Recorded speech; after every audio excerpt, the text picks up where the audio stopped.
¿Desde qué ciudad me estás viendo ahora mismo? Escríbelo en los comentarios, porque lo que te voy a contar hoy podría estar pasando en tu propia ciudad, en tu propio barrio, quizás incluso en tu propia familia. Esta es la historia más desgarradora que he tenido que contar. Es la historia de Manuel Rodríguez, un hombre que lo sacrificó absolutamente todo por sus hijos, que vendió hasta el último ladrillo de su casa, que trabajó hasta sangrar sus manos, que se privó de comer para que ellos tuvieran educación, solo para terminar sus días abandonado en un asilo, esperando una visita que nunca llega. Si esta historia te llega al corazón, no olvides darle like y suscribirte, porque necesitamos que estas historias se conozcan. Necesitamos recordar el valor de la familia, el sacrificio de nuestros padres, y sobre todo, que un día nosotros también seremos ancianos. El sacrificio comienza. Mi nombre es Manuel Rodríguez. Tengo 78 años, y esta es mi historia. Cuando era joven, no era rico, pero tenía algo que valía más que todo el oro del mundo. Tenía una familia. Mi esposa Carmen y yo vivíamos en una casita humilde en las afueras de la ciudad. No era gran cosa.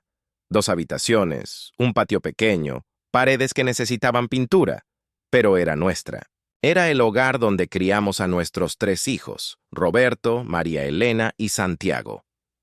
Carmen trabajaba cosiendo ropa en casa y yo tenía un pequeño taller de carpintería en el garaje. Hacíamos mesas, sillas, todo tipo de muebles para los vecinos. Las manos me dolían al final del día. Pero cuando veía a mis hijos hacer la tarea bajo la luz de la lámpara que yo mismo había hecho, sabía que cada martillazo valía la pena.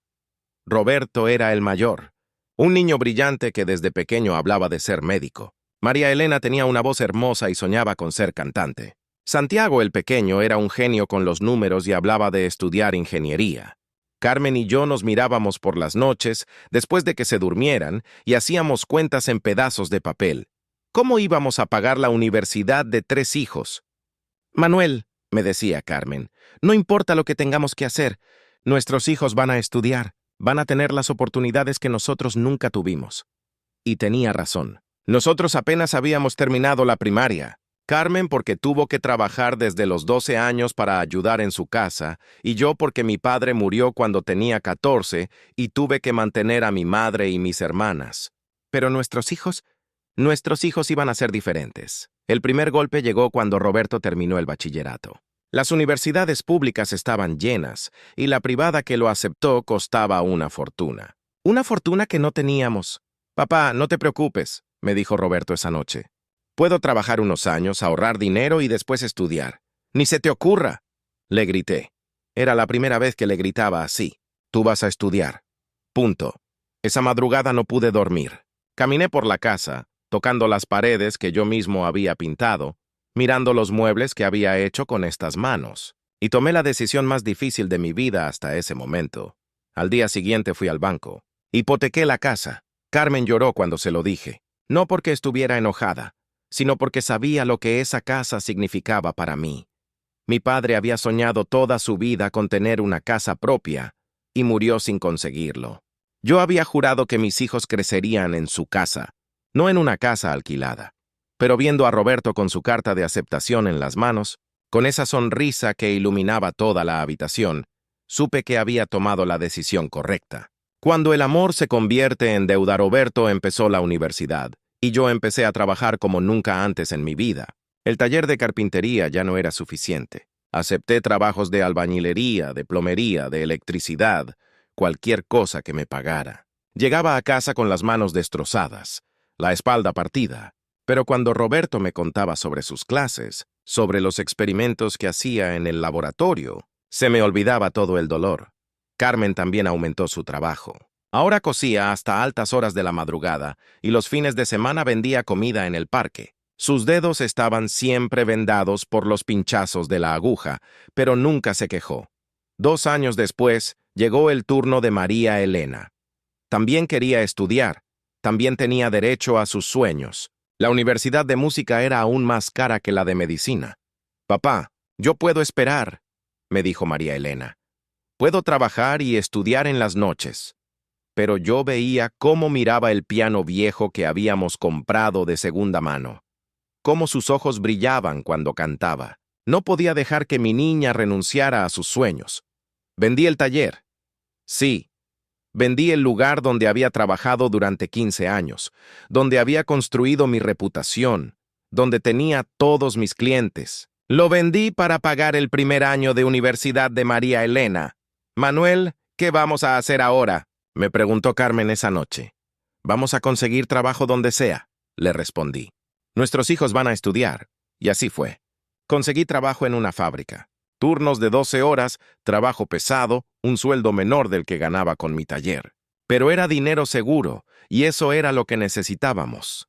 Carmen siguió cosiendo, pero ahora también cuidaba niños en las tardes. Llegábamos a casa agotados, pero cuando veíamos a Roberto con sus libros de medicina y a María Elena practicando sus escalas, sabíamos que todo valía la pena, Santiago. Mientras tanto, seguía siendo el genio de los números. Sus maestros me decían que era excepcional, que tenía un futuro brillante por delante. Pero yo ya sabía que cuando llegara su turno para la universidad, tendríamos que hacer sacrificios aún mayores. Y así fue. Cuando Santiago terminó el bachillerato, Roberto ya estaba en cuarto año de medicina y María Elena en segundo año de música. Las mensualidades de los dos ya consumían todo nuestro sueldo. No teníamos de dónde sacar para Santiago. Esa noche, Carmen y yo nos sentamos en la cocina con todas las cuentas sobre la mesa. Sumamos, restamos, buscamos por todos lados. No había forma. Tendríamos que vender la casa, susurré. Carmen se quedó callada por un largo rato. Después me tomó la mano y me dijo: Manuel, esta casa es solo ladrillos y cemento. Nuestros hijos son nuestra verdadera herencia. El precio del amor, incondicional vender. La casa fue como arrancarme el corazón. Habíamos vivido ahí 25 años. Ahí nacieron mis hijos, ahí dieron sus primeros pasos, ahí celebramos cumpleaños, navidades, graduaciones. Cada rincón tenía una memoria. El patio donde Santiago aprendió a andar en bicicleta. La ventana de la cocina donde Carmen cantaba mientras cocinaba. El pequeño jardín donde crecían las flores que ella cuidaba con tanto amor, pero los sacrificios no habían terminado. Los compradores nos dieron un buen precio, suficiente para pagar la Universidad de Santiago y mantenernos por un tiempo. Alquilamos un pequeño apartamento en un barrio más económico. Una sola habitación donde Carmen y yo dormíamos en el sofá para que los niños tuvieran la cama. Los años pasaron volando. Roberto se graduó de médico con las mejores notas de su promoción. Lloré como un niño el día de su graduación. Mi hijo, mi primogénito, era doctor. Un doctor que había salido de una familia humilde, que había estudiado gracias al sacrificio y al amor. María Elena se graduó como cantante lírica y consiguió trabajo en el coro de la Ópera Nacional. Su voz era tan hermosa que hacía llorar a la gente. Y Santiago se convirtió en ingeniero civil, uno de los mejores de su generación. Carmen y yo estábamos orgullosos, agotados, viejos antes de tiempo, sin un peso en el bolsillo, pero orgullosos.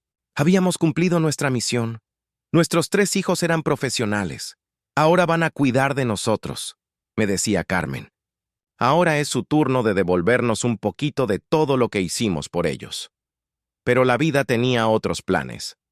Roberto consiguió una beca para especializarse en Estados Unidos. Es la oportunidad de mi vida, papá, me dijo. En unos años vuelvo y te compro una casa más bonita que la que vendiste. María Elena se casó con un músico y se fueron a vivir a Europa, donde él tenía trabajo en una orquesta importante. Papá, cuando esté establecida los traigo para que vivan conmigo, me prometió. Santiago también se fue. Consiguió trabajo en una empresa constructora en otro país. Es temporal, papá. En 5 años máximo estoy de vuelta. En menos de 2 años, mis 3 hijos se habían ido del país. Carmen y yo nos quedamos solos en ese pequeño apartamento, viendo fotos de nuestros hijos en sus graduaciones, recordando todos los sacrificios que habíamos hecho. Pero no estábamos tristes, estábamos orgullosos. Nuestros hijos estaban triunfando en el mundo. Y eso era lo que siempre habíamos querido. Van a volver, me decía Carmen todas las noches. ¡Van a volver! La enfermedad y la soledad. Carmen enfermó cuando teníamos 65 años. Al principio pensamos que era solo cansancio. Tantos años trabajando, tantos desvelos, tanto esfuerzo. Era natural que el cuerpo pasara factura. Pero cuando empezó a olvidar cosas, cuando se perdía en el barrio que conocía desde hacía años, Supimos que era algo más serio, Alzheimer. El doctor me dijo esa palabra como si fuera una sentencia de muerte. ¿Hay tratamiento? Le pregunté. Hay medicinas que pueden retrasar el proceso, pero son muy caras, me respondió. Y necesita cuidados especiales. Cuidados especiales. Medicinas caras. Y yo con una pensión de miseria de la fábrica donde había trabajado mis últimos años. Les escribí a mis hijos. Les expliqué la situación. Roberto me respondió rápido. Papá, estoy en medio de mi especialización. No puedo volver ahora, pero te voy a mandar dinero para el tratamiento de mamá. María Elena también respondió. Papá, acabo de tener un bebé. No puedo viajar, pero voy a ayudar con lo que pueda. Santiago fue el más directo. Papá, aquí estoy ganando muy bien. Les voy a mandar dinero todos los meses. Y sí, mandaron dinero. Al principio, los primeros meses llegaban transferencias regulares. Pude comprar las medicinas de Carmen, pagar un enfermero que venía unas horas al día. Pero poco a poco, las transferencias empezaron a llegar más tarde, con menos frecuencia, por menores cantidades. Roberto me escribía. Papá, disculpa, pero aquí en Estados Unidos todo es carísimo. Este mes no puedo mandar tanto. María Elena. Papá, mi esposo perdió el trabajo. Solo puedo mandar la mitad. Santiago. Papá, tuve gastos inesperados. El próximo mes te mando doble, pero el próximo mes nunca llegaba el dinero doble, y el mes siguiente era otra excusa. Mientras tanto, Carmen empeoraba. Había días que no me reconocía. Me miraba con miedo como si fuera un extraño. Otras veces me confundía con su padre, o con su hermano, o simplemente no sabía quién era yo. Pero había momentos, pequeños momentos de lucidez, en los que volvía a ser mi Carmen de siempre. Me tomaba la mano y me decía, Manuel, ¿dónde están los niños? Hace tanto que no vienen a visitarnos. Van a venir pronto, amor, le mentía. Están ocupados, pero van a venir. Carmen murió en mis brazos un martes por la tarde. No había dinero para el funeral que ella se merecía. Tuve que vender los pocos muebles que nos quedaban, empeñar mi reloj, pedir prestado a los vecinos. Les escribí a mis hijos. Su madre murió. Por favor, vengan al funeral. Roberto. Papá, no puedo viajar. Estoy en exámenes finales. Te acompaño en el dolor. María Elena. Papá, acabamos de mudarnos y no tengo dinero para el pasaje. Mamá sabe que la amo. Santiago. Papá, tengo un proyecto muy importante. No puedo dejarlo ahora. Dale mis condolencias a la familia. Enterré a Carmen sola. En el cementerio había 4 personas. Yo, el cura, y 2 vecinos que me ayudaron a cargar el ataúd.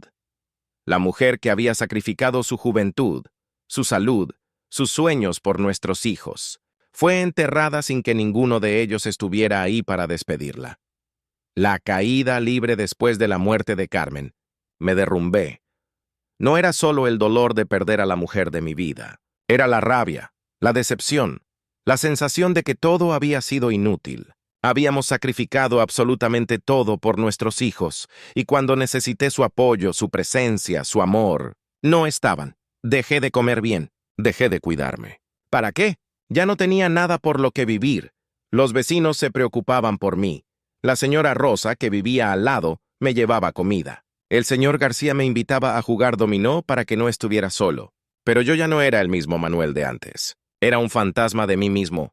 Un día me caí en el baño. No era nada grave, solo un golpe, pero no pude levantarme solo. Estuve tirado en el suelo durante horas, gritando, pidiendo ayuda, hasta que la señora Rosa se preocupó porque no me había visto salir en todo el día. Fue entonces cuando me di cuenta de que ya no podía vivir solo. Les escribí a mis hijos. Les expliqué mi situación. Les dije que necesitaba ayuda, que necesitaba que alguien estuviera conmigo, que ya no podía cuidarme solo. Las respuestas llegaron rápido, pero no eran lo que esperaba. Roberto. Papá, aquí en Estados Unidos es imposible. No tengo papeles para traerte, y además mi apartamento es muy pequeño. María Elena. Papá, vivimos en un estudio muy pequeño con el bebé. No hay espacio para una persona más. Santiago. Papá, he estado investigando y hay asilos muy buenos ahí. Te voy a ayudar a conseguir uno decente. Asilos. Mis hijos. Los hijos por los que había vendido mi casa, mi taller, mi vida entera. Me estaban sugiriendo que me fuera a un asilo. Papá, es lo mejor para ti, me escribió Roberto. Ahí vas a tener cuidados médicos, vas a estar con gente de tu edad. Vas a estar bien atendido. Es temporal. Papá, me escribió María Elena, solo hasta que mejore mi situación económica. Papá, yo te voy a pagar el asilo más bonito que encuentre, me escribió Santiago. Vas a estar mejor que en casa. Pero yo no quería estar en el asilo más bonito del mundo. Yo quería estar con mis hijos. Yo quería que ellos me cuidaran como yo los había cuidado a ellos. Yo quería que me devolvieran, aunque fuera una pequeña parte del amor que les había dado. El asilo, la prisión Doradael. Asilo San Rafael era bonito, no lo puedo negar. Jardines bien cuidados, habitaciones limpias, enfermeras uniformadas, actividades para los residentes. Santiago cumplió su promesa. Era uno de los mejores de la ciudad. Pero también era una prisión. No importaba qué tan bonita fuera mi habitación. No era mi casa. No importaba qué tan amables fueran las enfermeras. No eran mi familia. No importaba qué tan buena fuera la comida. No era la que cocinaba Carmen.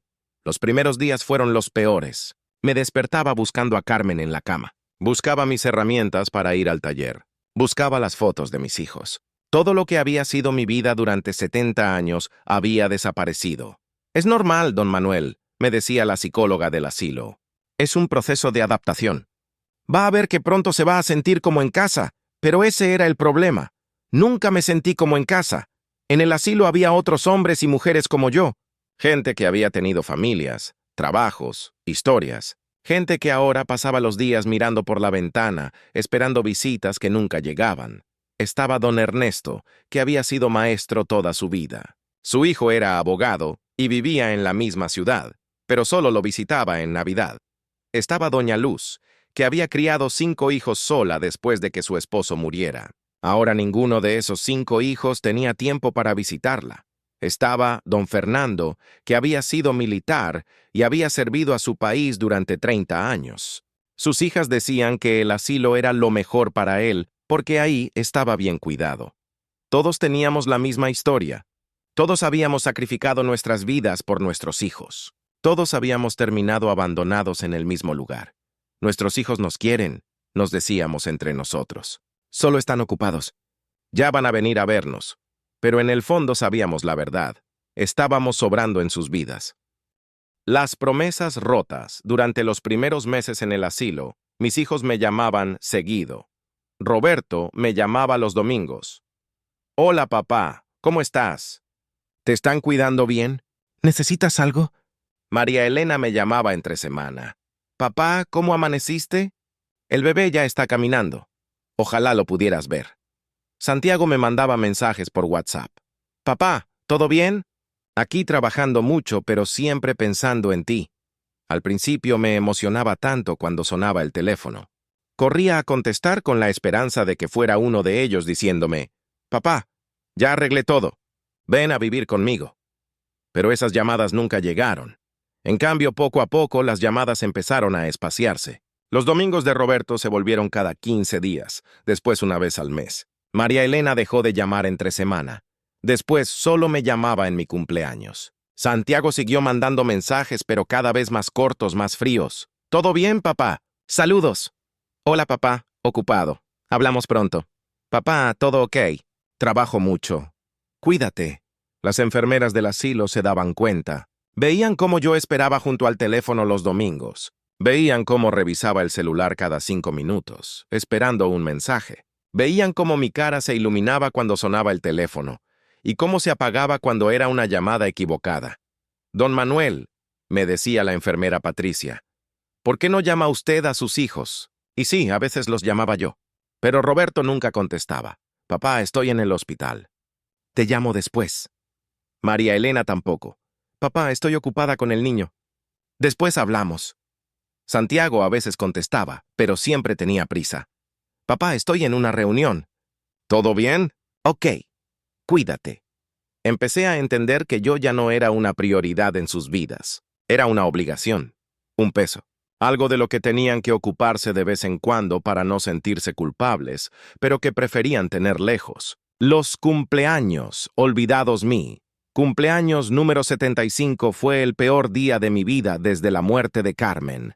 Me desperté temprano, emocionado. Era mi cumpleaños, el primer cumpleaños que pasaba en el asilo. Estaba seguro de que mis hijos me iban a llamar, me iban a mandar fotos, me iban a recordar que a pesar de la distancia, seguía siendo su padre.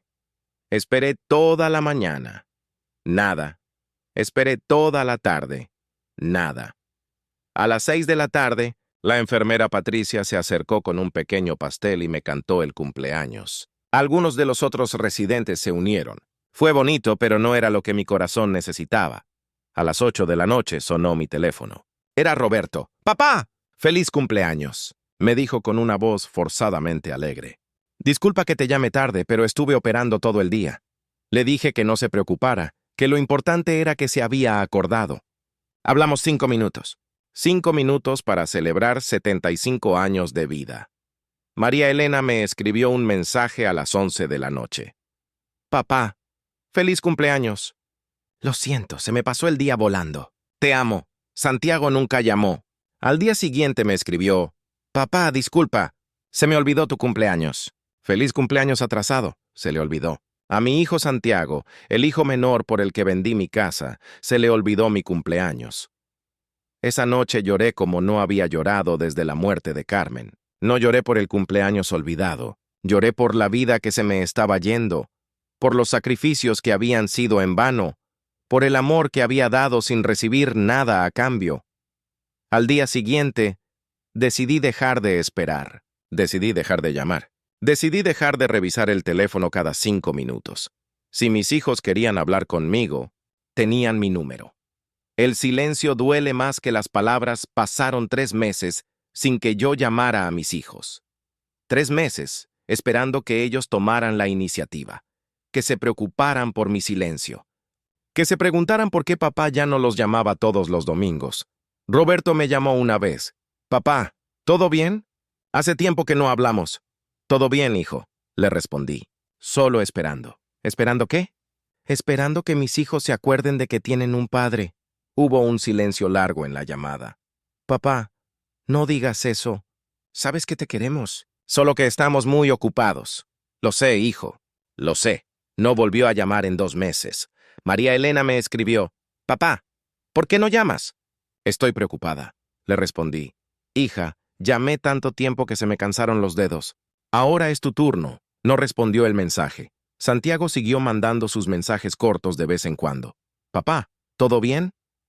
Pero cuando le respondía con algo más que sí, todo bien, no contestaba. Fue entonces cuando entendí la verdad más dolorosa de mi vida. Mis hijos me querían, pero no me necesitaban. Para ellos, yo era como un mueble viejo que guardas en el sótano porque tiene valor sentimental, pero que no quieres tener en la sala porque no combina con la decoración nueva.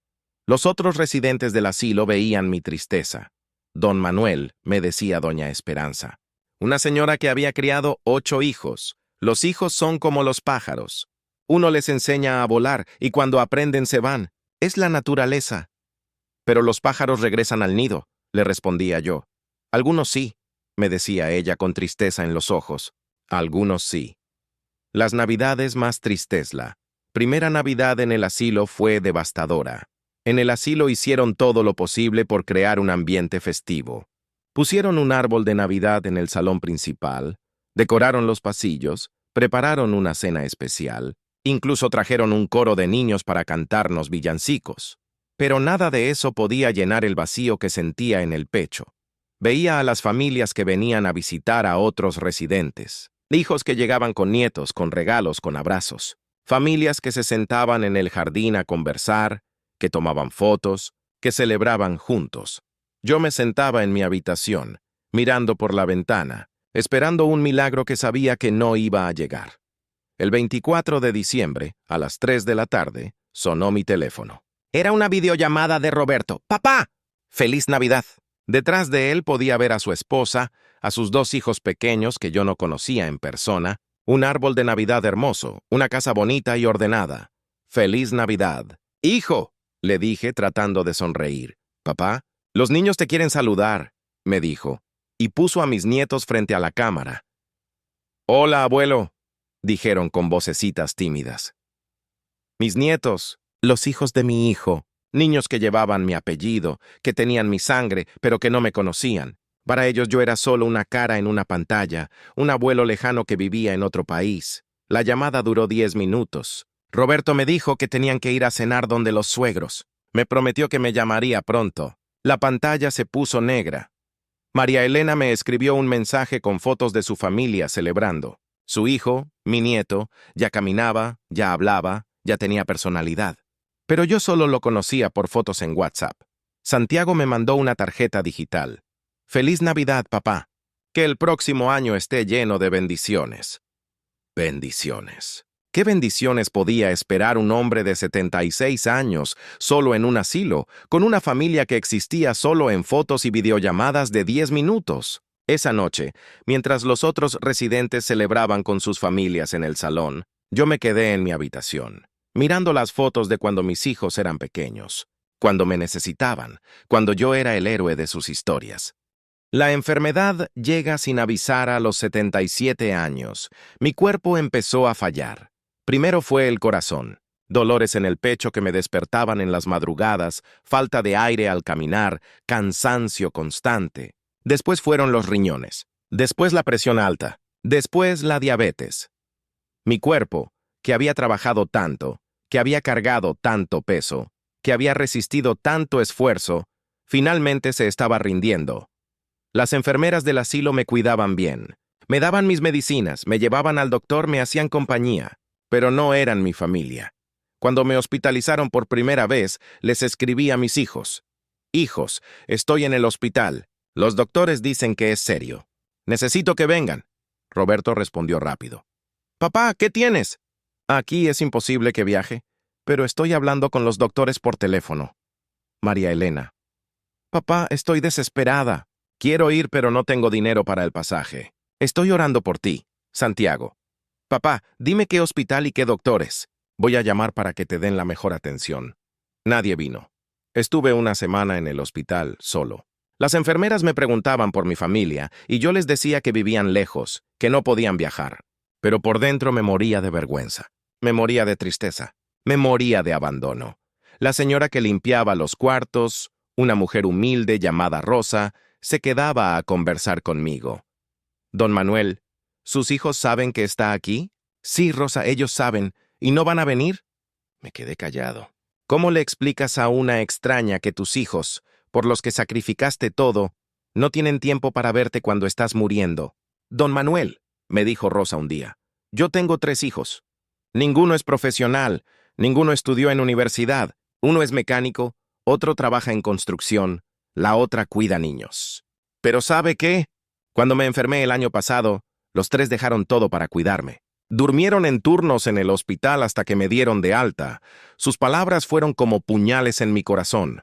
Yo había criado doctores, ingenieros, cantantes, hijos exitosos, admirados, prósperos. Pero Rosa había criado hijos que la amaban. El despertar doloroso cuando salí del hospital. Algo había cambiado en mí. Ya no era solo tristeza. Ya no era solo desilusión. Era rabia. Una rabia profunda, visceral, que me quemaba las entrañas. Rabia contra mis hijos, sí, pero también rabia contra mí mismo. Rabia por haber sido tan estúpido, tan ingenuo, tan ciego. Había sacrificado mi matrimonio por ellos. Carmen murió sola mientras yo trabajaba para pagarle sus estudios. Había sacrificado mi salud trabajando doble turno. Había sacrificado mi casa, mis sueños, mi futuro. ¿Y para qué? Para criar hijos exitosos que no tenían 5 minutos al día para llamar a su padre. Para criar profesionales que consideraban que un asilo era lo mejor para el hombre que les había dado todo. Esa noche, tomé una decisión. Les escribí a mis 3 hijos un mensaje largo, el más honesto que les había escrito en mi vida. Hijos míos, hoy cumplí 78 años. Sí, cumplí años y ninguno de ustedes se acordó, pero no importa ya. Quiero contarles una historia. La historia de un hombre joven que tenía un sueño. Criar a sus hijos para que fueran mejores que él. Un hombre que vendió su casa, su taller, su futuro, para darles educación. Un hombre que trabajó hasta destruir su cuerpo para que ustedes tuvieran oportunidades. Ese hombre creía que cuando fuera viejo, cuando ya no pudiera trabajar, cuando necesitara amor y cuidados, sus hijos estarían ahí para él, como él estuvo para ustedes cuando tenían fiebre en las madrugadas, como estuvo cuando necesitaban dinero para sus proyectos, como estuvo siempre. Pero ese hombre se equivocó. Sus hijos crecieron, se volvieron exitosos y se olvidaron de él. Lo pusieron en un asilo bonito, pagaron las cuentas y siguieron con sus vidas. Llamadas de 5 minutos cada mes. Mensajes de todo bien en WhatsApp. Felicitaciones de cumpleaños atrasadas. Ese hombre soy yo, y ustedes son esos hijos. No les escribo esto para hacerlos sentir culpables. Les escribo para que sepan que el dolor más grande de mi vida no es estar enfermo, no es estar viejo, no es estar en un asilo. El dolor más grande de mi vida es haber descubierto que el amor de padres a hijos no es correspondido, que uno puede dar todo, absolutamente todo, y no recibir nada a cambio. No espero que vengan a visitarme. No espero que cambien sus vidas por mí. Ya entendí que no soy una prioridad para ustedes. Solo quería que supieran que su padre, el hombre que los amó más que a su propia vida, está muriendo solo. Y que ustedes van a tener que vivir con eso para siempre. Manuel. Envié el mensaje a los 3 al mismo tiempo y apagué el teléfono. Las respuestas que duelen más que el silencio. Encendí el teléfono por 3 días. Cuando finalmente lo hice, tenía 47 mensajes perdidos, 23 llamadas perdidas y decenas de mensajes de WhatsApp. Roberto había escrito una novela. Papá, tu mensaje me destrozó. No sabes cuánto me duele leer eso. Pero también me parece injusto. Nosotros trabajamos todos los días pensando en darte lo mejor. Te pago el mejor asilo de la ciudad. Te mando dinero cuando lo necesitas. Hablo contigo regularmente. Sé que no es lo mismo que estar ahí físicamente, pero estoy haciendo todo lo que puedo desde aquí. No es fácil ser inmigrante, papá. No es fácil empezar de cero en otro país. Pero todo lo que hago es pensando en que un día voy a poder traerte conmigo, o volver a casa con dinero suficiente para cuidarte bien. Por favor, no digas que no te amamos. No es justo. María Elena había mandado audios llorando. Papá, estoy llorando desde que leí tu mensaje. Me siento la peor hija del mundo. Tienes razón en muchas cosas, pero también quiero que entiendas mi situación. Tengo un niño pequeño, mi esposo está buscando trabajo, vivimos en un apartamento diminuto. No es que no quiera tenerte conmigo, es que literalmente no puedo. Pero si quieres que vuelva, si realmente me necesitas, dejo todo y me voy para allá. Solo dímelo. Santiago fue el más directo. Papá, tu mensaje me cayó como balde de agua fría. Nunca me había puesto a pensar en lo que estás sintiendo. Siempre creí que pagando el asilo y mandando dinero estaba cumpliendo mi parte. Pero tienes razón. No he sido el hijo que tú necesitas. Dame una oportunidad de arreglarlo. Déjame terminar este proyecto grande en el que estoy trabajando y el próximo año me regreso. Te lo prometo. Leí todos los mensajes. Algunos me conmovieron, otros me dieron más rabia, porque sentía que eran palabras vacías, promesas que nunca se cumplirían, justificaciones para seguir viviendo lejos de su padre. Les respondí a los 3 el mismo mensaje. Hijos, gracias por responder. No necesito sus promesas. No necesito que dejen sus vidas por mí. Ya es muy tarde para eso. Solo necesitaba que supieran cómo me siento. Los amo y siempre los voy a amar, pero ya no los voy a esperar más. Encontrando paz en la aceptación, después de esa conversación, algo cambió en mí. Dejé de esperar. Dejé de revisar el teléfono cada 5 minutos. Dejé de contar los días entre llamadas. Dejé de soñar con que algún día tocarían la puerta del asilo para llevarme a casa. En lugar de eso, empecé a vivir. Me hice amigo de don Fernando, el exmilitar. Jugábamos ajedrez todas las tardes y me contaba historias de su época en el ejército. Era un hombre duro, pero tenía un corazón noble. Me hice amigo de doña Carmen, que se llamaba igual que mi esposa. Era maestra jubilada y me enseñó a leer libros que nunca pensé que podría entender. Me abrió un mundo nuevo a los 78 años. Me hice amigo de las enfermeras. Patricia, que siempre tenía una sonrisa para mí. Esperanza, que me contaba sobre sus hijos. Rosa, la mujer de la limpieza, que me traía café caliente en las mañanas. Descubrí que podía tener una familia diferente. Una familia elegida, no de sangre. Una familia que me valoraba por quien era ahora, no por lo que había dado en el pasado. Empecé a ir a las actividades del asilo. Clases de pintura, donde descubrí que tenía habilidad para dibujar. Clases de canto, donde mi voz ronca se unía a las de otros ancianos para crear algo hermoso. Talleres de carpintería, donde pude enseñar a otros lo que había aprendido en mi juventud. Empecé a sentirme útil otra vez. Un día, un nieto de doña Carmen vino a visitarla y se trajo a su hijo de 8 años. El niño estaba aburrido y llorando porque no quería estar ahí. Me acerqué y le pregunté si quería que le enseñara a hacer un avión de papel. Sus ojitos se iluminaron. Pasamos toda la tarde haciendo aviones, barcos, figuras de papel. Cuando se fue me abrazó y me dijo: «Abuelo, ¿cuándo vuelves a visitarme?» Abuelo. Me había dicho abuelo. Lloré esa noche, pero no de tristeza. Lloré de felicidad, porque entendí que podía ser abuelo de muchos niños, podía ser padre de muchas personas, podía ser familia para quien me necesitara. No tenía que esperar a que mis hijos me dieran un lugar en sus vidas. Yo podía crear mi propio lugar en el mundo. Las lecciones de la soledad con el tiempo, empecé a entender cosas que antes no podía ver. Entendí que mis hijos no eran malvados, no eran desagradecidos por maldad. Simplemente eran productos de un mundo diferente al que yo conocía. Yo crecí en una época donde la familia era lo más importante, donde cuidar a los padres ancianos era una responsabilidad sagrada, donde vivías y morías en el mismo pueblo, rodeado de las mismas personas. Mis hijos crecieron en un mundo globalizado, un mundo donde el éxito se mide por logros profesionales, un mundo donde mudarse de país es normal, un mundo donde el tiempo es el recurso más escaso. No los justifico, pero los entiendo. También entendí que yo cometí errores como padre. Les di todo lo que querían, pero nunca les enseñé el valor del sacrificio. Les resolví todos los problemas, pero nunca les enseñé a luchar. Les di amor incondicional, pero nunca les exigí amor a cambio. Los convertí en personas exitosas, pero no en personas agradecidas. Les enseñé a recibir, pero no a dar. Y cuando llegó el momento en que yo necesitaba recibir, ellos no sabían cómo dar. También entendí algo sobre mí mismo. Había condicionado mi amor. Yo creía que amaba a mis hijos incondicionalmente, pero no era verdad. Los amaba esperando algo a cambio. Los amé esperando que me cuidaran en la vejez. Los amé esperando gratitud, visitas, atención. Cuando no recibí lo que esperaba, me sentí traicionado.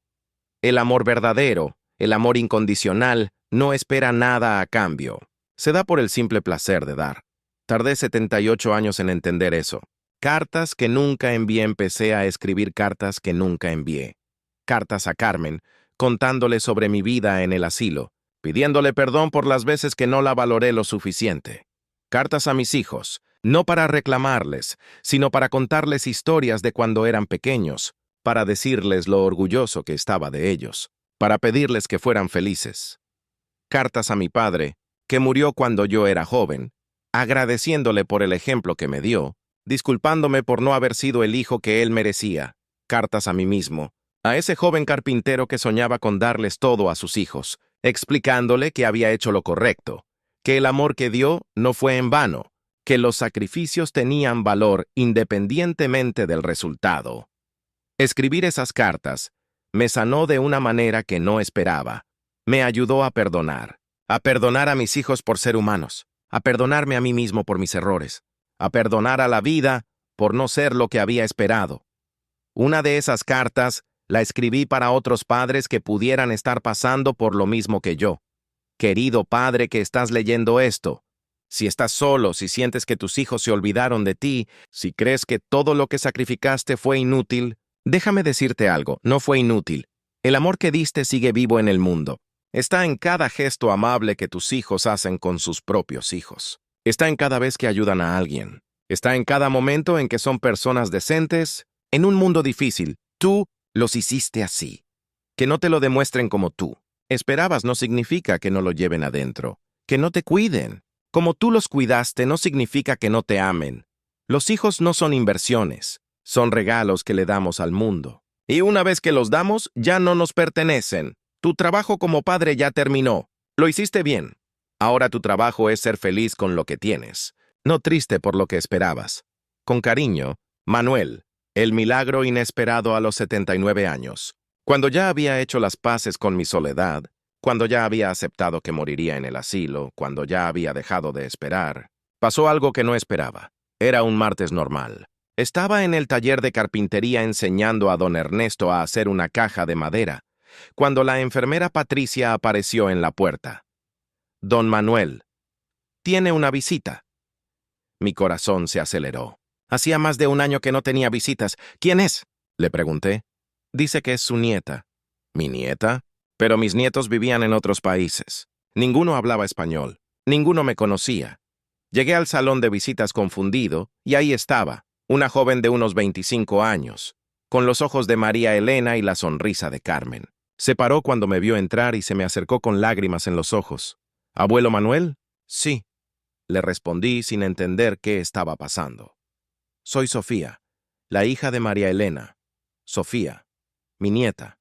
La niña que había visto crecer solo por fotos, la que había escuchado balbucear en las videollamadas de 5 minutos, estaba ahí, frente a mí, ya convertida en una mujer hermosa. Pero, ¿qué haces aquí? ¿Cómo llegaste? Se sentó a mi lado y me tomó las manos. Abuelo, hace 6 meses que estoy ahorrando para venir a conocerte. Trabajo en un restaurante en Madrid y cada euro que podía lo guardaba para el pasaje. ¿Tu mamá sabe que estás aquí? No, nadie sabe. Yo quería conocer a mi abuelo. Quería escuchar las historias que mi mamá me contaba cuando era pequeña. Quería abrazarte. Y me abrazó. Mi nieta, que no me debía nada, que había crecido sin mí, que tenía su propia vida en otro continente, había ahorrado durante meses para venir a abrazarme. Lloré como un niño en sus brazos. Sofía se quedó una semana completa conmigo. Me contó sobre su vida, sobre sus sueños, sobre lo mucho que había escuchado hablar de mí. Mamá siempre dice que eres su héroe, me contó. Que gracias a ti pudo estudiar música, que gracias a ti es la mujer que es. Dice que le duele no poder cuidarte como tú la cuidaste. ¿De verdad dice eso? Sí, abuelo. Y llora cuando habla de ti. Llora porque se siente culpable de tenerte lejos, pero también se siente perdida. No sabe cómo arreglar las cosas. Por primera vez en años entendí que mis hijos también estaban sufriendo. También se sentían culpables. También extrañaban, pero no sabían cómo reparar el daño que se había hecho con los años de distancia. La reconciliación cuando Sofía se iba a ir, me pidió algo que no esperaba. Abuelo, ¿puedo grabar un video contigo para mandárselo a mamá? Accedí, aunque no sabía qué decir. Mamá, dije mirando a la cámara del teléfono, esta es tu hija. Una hija hermosa, inteligente, trabajadora, buena persona. Hiciste un buen trabajo criándola. Estoy muy orgulloso de ti. Hice una pausa, pensando en las palabras correctas. También quiero decirte que entiendo. Entiendo que la vida te llevó lejos. Entiendo que tienes responsabilidades. Entiendo que no es fácil ser madre, esposa, hija, todo al mismo tiempo. Otra pausa. No quiero que te sientas culpable por estar lejos. Quiero que sepas que te amo, que siempre te he amado y que estoy orgulloso de la mujer en la que te convertiste. Eres exactamente la hija que soñé tener. Terminé el video y Sofía lo envió inmediatamente. María Elena me llamó 2 horas después, llorando tanto que apenas podía hablar. Papá, perdóname. Perdóname por todo. Perdóname por no estar ahí. Perdóname por ser una hija tan mala. No tienes nada que perdonar, mi niña. Nada. Sí tengo, papá. Tengo mucho que perdonar. Hablamos durante 2 horas. Lloramos juntos. Nos pedimos perdón el uno al otro. Nos dijimos todo lo que habíamos guardado durante años. Al final de la llamada, me dijo algo que me cambió la vida. Papá, voy a volver. No sé cuándo, pero voy a volver. Voy a encontrar la manera de cuidarte como tú me cuidaste. No hace falta, mi amor. Ya no hace falta. Sí hace falta, papá. Para mí sí hace falta. Esa conversación cambió todo. María Elena empezó a llamarme todos los días. Roberto también cambió su actitud. Santiago empezó a mandarme videos largos contándome sobre su vida. No era lo mismo que tenerlo cerca, pero era amor. Era atención. Era la familia que había perdido y que estaba encontrando otra vez. Los últimos regalosa. Los 80 años, mi salud empeoró considerablemente. Los doctores me dijeron que tenía pocos meses de vida. Mi corazón ya no daba más. Mis riñones estaban fallando. Mi cuerpo, después de una vida de trabajo y sacrificio, finalmente se estaba rindiendo. pero ya no tenía miedo de morir. Había hecho las paces con mis hijos. Había encontrado una familia en el asilo. Había aprendido a ser feliz con poco. Había encontrado paz.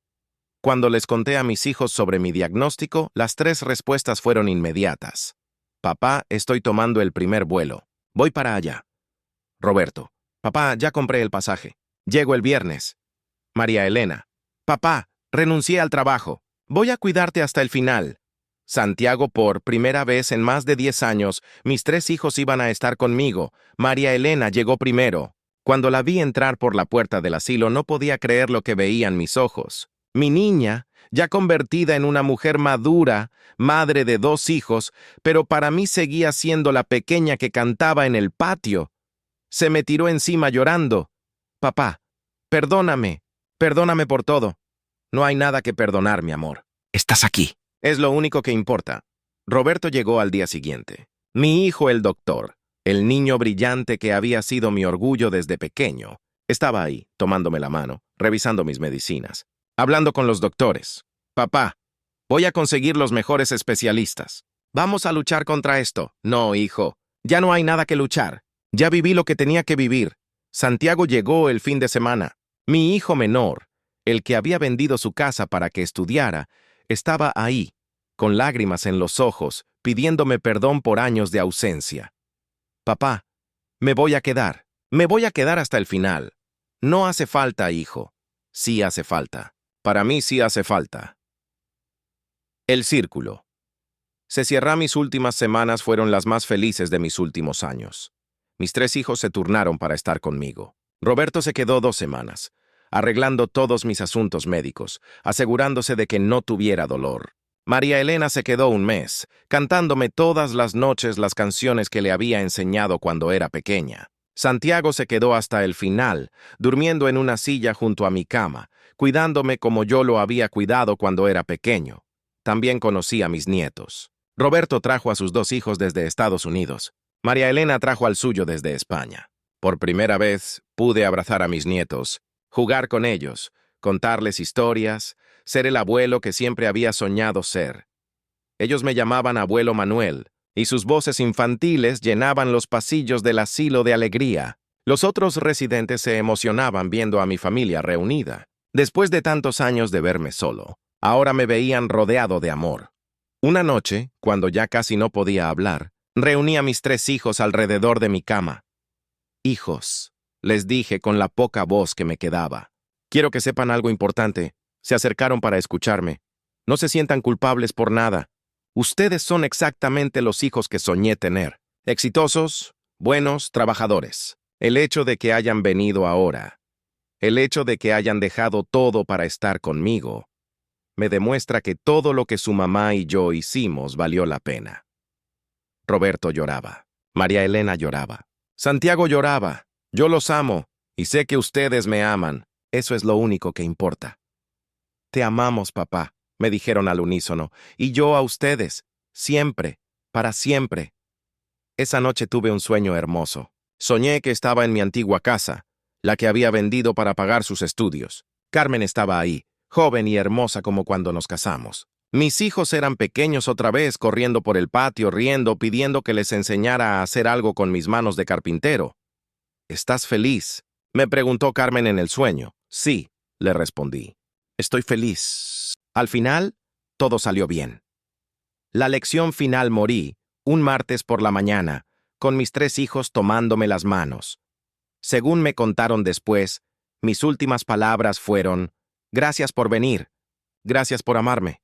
Mi funeral fue hermoso. Más gente de la que esperaba. Los residentes del asilo, las enfermeras, los doctores, algunos vecinos de mi antigua casa que aún me recordaban. Pero sobre todo mi familia. Mis 3 hijos hablaron en el funeral. Roberto contó sobre los sacrificios que había hecho por ellos, sobre la casa que vendí, sobre el taller que vendí, sobre todo lo que dejé de lado para que ellos pudieran estudiar. María Elena cantó mi canción favorita, la misma que cantaba cuando era niña. Santiago leyó una carta que había escrito para mí, pidiendo perdón por los años de distancia, agradeciendo por todo lo que había hecho, pero lo más hermoso del funeral fueron mis nietos. Los hijos de mis hijos. La nueva generación que llevaba mi apellido, mi sangre, mi legado. Ellos no entendían completamente lo que estaba pasando, pero sabían que habían perdido a su abuelo Manuel, el hombre que en las últimas semanas se había convertido en su héroe, el que les contaba historias, el que les enseñaba a hacer figuras de papel, el que los amaba sin condiciones. Si llegaste hasta aquí, si escuchaste toda mi historia, quiero pedirte algo, llama a tus padres. Si tienes padres vivos, llámales hoy mismo. Diles que los amas. Pregúntales cómo están. Escúchalos. Visítalos si puedes. No esperes a que sea demasiado tarde. Si eres padre, ama a tus hijos sin esperar nada a cambio. Enséñales valores, no solo a ser exitosos. Enséñales gratitud. Enséñales que la familia importa más que el dinero o el éxito profesional. Si eres hijo y tus padres están vivos, recuerda que ellos también fueron jóvenes. También tuvieron sueños. También sacrificaron cosas por ti. Y ahora son viejos y te necesitan. El tiempo pasa más rápido de lo que crees. Los padres no son eternos. Y el arrepentimiento es el dolor más grande que puedes cargar. Mi nombre fue Manuel Rodríguez. Vendí todo lo que tenía para darles un futuro a mis hijos. Terminé en un asilo, solo, esperando una visita que tardó años en llegar. Pero al final del camino, entendí que el amor que di no fue en vano, que los sacrificios que hice tuvieron valor, que mis hijos me amaban, aunque no sabían cómo demostrarlo. Y cuando finalmente vinieron, cuando finalmente estuvimos juntos, todo el dolor se borró. Porque el amor de familia es más fuerte que el tiempo, más fuerte que la distancia, más fuerte que el orgullo.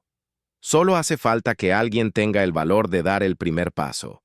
No esperes más, da ese paso hoy. Fin.